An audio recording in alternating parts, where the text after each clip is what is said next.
Insults never killed anyone. Makebi Zulu defends free speech and bold message to President HH. Good evening, viewers, and welcome back to InspirAfrica Official. Tonight, we dive into a statement that's ignited intense debate across Zambia. Celebrated lawyer and former ECL spokesperson Makebi Zulu has broken his silence, and his words are cutting deep. Insults have never killed anyone, he said. A bold defense of free speech that's being seen as both a challenge and a warning to President Hakainde Hichilema. Is this courage or confrontation? Is Makebi simply defending democracy, or is this a political shot across State House ahead of 2026? Stay tuned, because what we uncovered about his message, its timing, and its impact on Zambia's political climate may surprise you. Makebi Zulu, once known for his sharp courtroom arguments, is now stepping into the arena of political courage. At a time when many Zambians feel silenced, his message has struck a national nerve.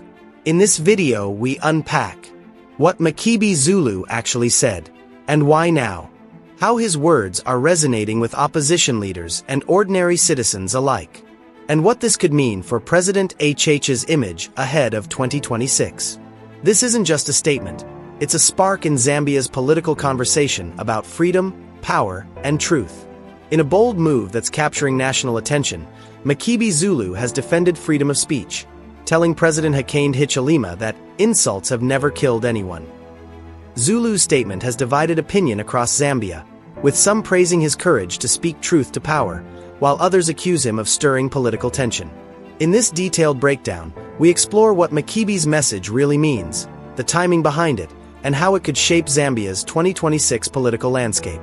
Watch till the end to understand how this moment might redefine free expression and leadership in Zambia. Join the conversation. Do you agree with Makebi Zulu's statement, or not?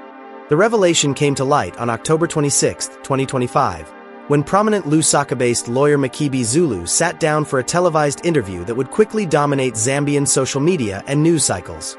Zulu, already a controversial figure known for his role as spokesperson for the late President Edgar Lungu's family, turned his attention to a different battleground: the state of free speech in modern Zambia under President Hakainde Hichilema's administration.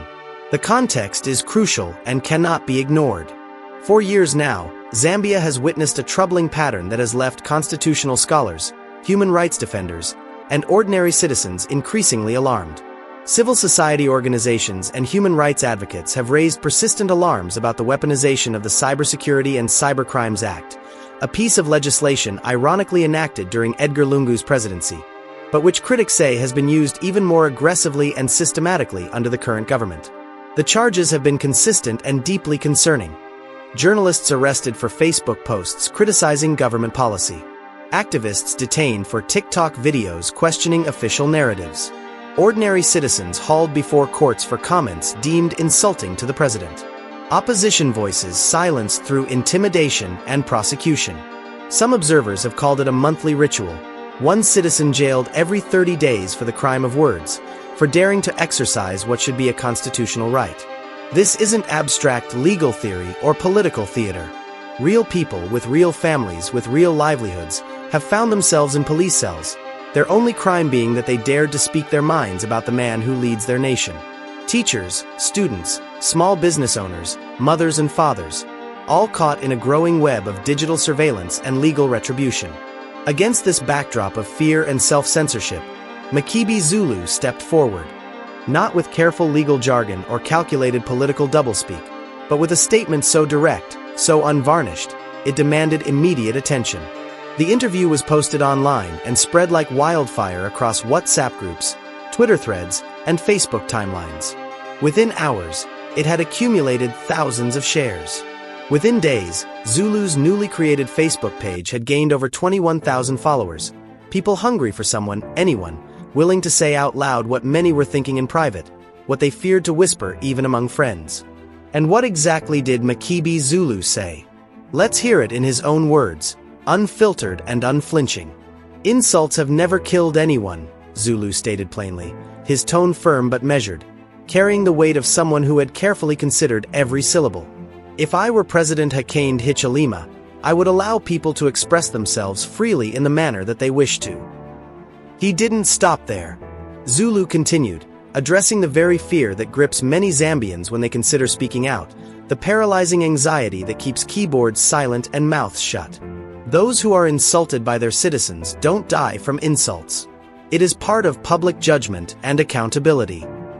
There's a profound boldness in that statement, isn't there? Public judgment. Accountability.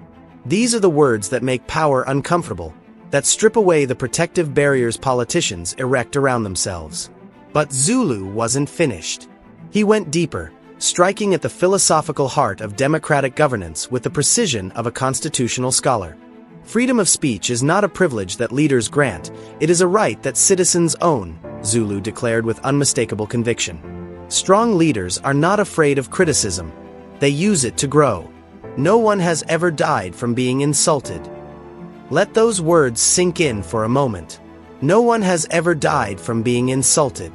It's a simple truth that exposes the fragility of egos masquerading as national security concerns. He directed his message specifically to President Hichilema, reminding him with pointed irony of the very laws being used to silence dissent.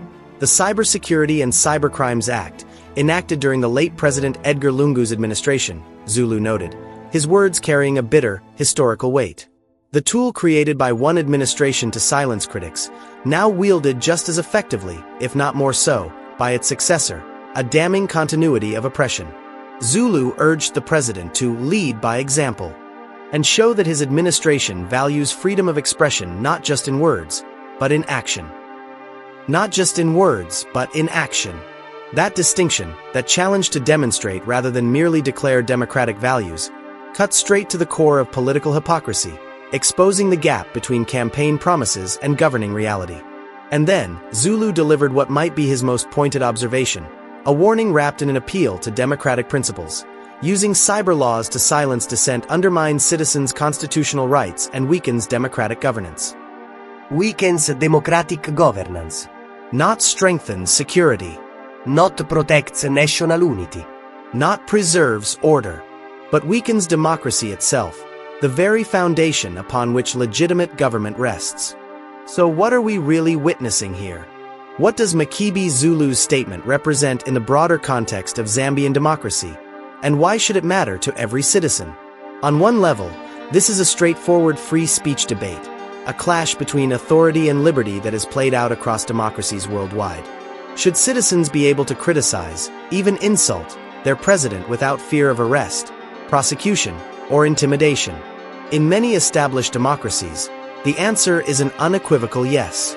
The ability to mock, criticize, and yes, even insult political leaders is considered a fundamental democratic right, a safety valve that prevents pressure from building into something more dangerous, civil unrest, violence, or authoritarian backlash. But in Zambia, the story is infinitely more complex and painfully ironic. President Hakainde Hichilema himself was once arrested 15 times under the previous administration, detained, harassed, and persecuted for political dissent. He knows intimately what it feels like to be silenced, to be persecuted for political speech, to watch freedom slip away under the guise of law and order. Many Zambians supported him precisely because they believed he would usher in a new era of democratic freedoms, that his personal suffering would translate into empathy and expanded civil liberties.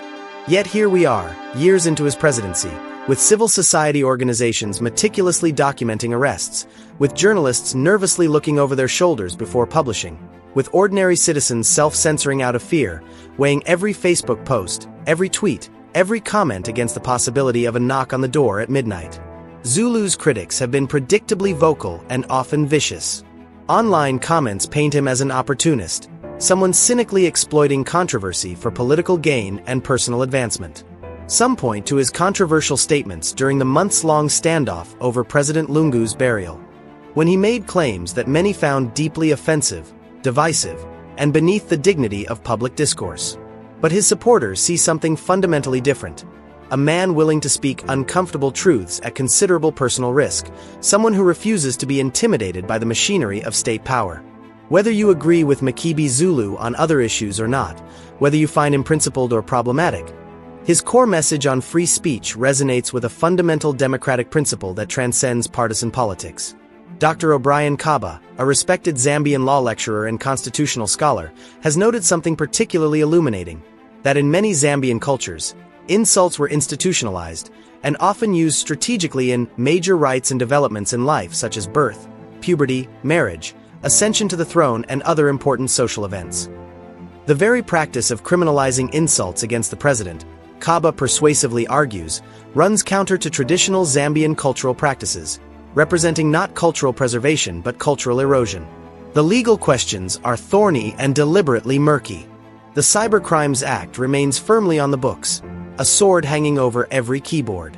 Police and prosecutors argue they're simply enforcing existing law, maintaining order, protecting dignity. But critics counter convincingly that enforcement is selective, politically motivated, transparently designed to chill speech rather than protect genuine public order or national security. And there's a larger, more philosophical question here about leadership itself, about what's separate statesmanship from mere power-holding. What kind of leader needs the protection of criminal law from the words of citizens? Does strength mean silencing critics, or does it mean facing criticism head-on, engaging with it honestly, perhaps even learning from it, growing through it? Zulu's call for President Hichilema to demonstrate his commitment to free speech, not just in words, but in action, presents a clear, unmistakable challenge. Will the president respond? Will enforcement patterns change? Will prosecutions cease? Or will this moment pass, like so many before it, with stirring statements but no substantive change, no real accountability? As the 2026 elections approach, these questions take on added urgency and political significance. Zulu himself has hinted at political ambitions, positioning himself as a candidate for Zambia's second independence, whatever that phrase might ultimately mean. Whether his free speech message is genuine principle or calculated political positioning remains an open question, one that only time and actions will answer. But perhaps in the end, that distinction matters less than the question itself. Should Zambians be free to criticize their leaders without fear? Viewers, thank you so much for watching this edition of InspirAfrica Official, and for staying with us through this critical examination of democracy, power, and the courage it takes to speak truth in challenging times. This is a story that affects every Zambian who has ever had a thought, a criticism, a question about their government, every citizen who has paused before hitting post on social media, wondering if their words might cost them their freedom. It's about the kind of country Zambia wants to be, the kind of future Zambians want to build. One where power is comfortable enough to be questioned, secure enough to welcome dissent, or one where questioning power comes at a cost. Arrest, prosecution, silencing, fear. What do you think? Should citizens have the unrestricted right to insult their president, or are there reasonable limits to free speech? Is Makebi Zulu courageous or reckless? A principled advocate or a political opportunist exploiting controversy?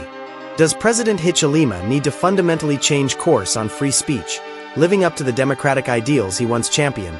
Or are the current restrictions genuinely necessary for stability, order, and national unity? These aren't easy questions, and honest people can disagree in good faith. Drop your thoughts in the comments below, whether you're in Lusaka or Lagos, Nairobi or New York.